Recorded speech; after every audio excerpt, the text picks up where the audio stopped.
kabady. Narito ang mata. Pagising mo, nandito ka na. Iba't iba. Gumising ng pera? Buchan, pwede mo naman po akong tawaging Game Master kung okay lang sa'yo? Ipapalaro ko sa kanila ang Healthy Werewolf. Ano yon? Maghanap ka ng malusog na tao. At kung maayos ang lahat, bubuksan ko ang pinto para sa iyo. Kaya bakit mo gagawin ang isang bagay na ganon? Nagsisimula ang diskusyon dahil may buwan ng health checkup. Nahuhulog na naman. Ang kalusugan ay isang masamang bagay. Hindi ako umaalis ng bahay. Ang liwanag ay isang bitamina. Sa tingin ko, totoo rin ito para sa pagkawala ng pandinig.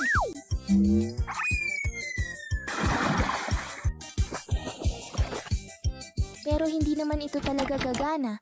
Ya, Watame, bakit gabing-gabi na? Ipinamamahagi ito sa... Hindi maganda ang pagpupuyat.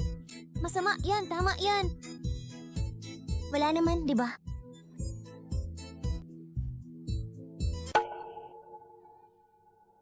Meron bang ganitong padron?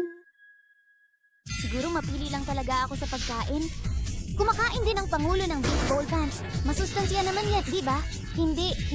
Mas masustansya pa yan kaysa ron. Pero kulay lila ito. Kaya maraming kulay na mukhang masustansya. Ano ang gagawin natin? Hoy, Kapitan! Ito ay... Hindi language, natitira. Dalawa ba kayo? Tatlo lang talaga kami nga. Tama yan naman, uy, Game Master ah. Gumising. Nayo, okay. Siguro pupunta ako roon. Tara, makipagkumpetensya tayo sa esport na ito na tinatawag na Long Kabady Experience.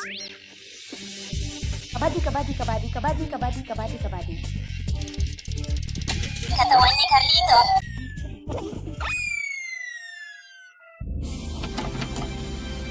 Ano ang ibig sabihin niyan?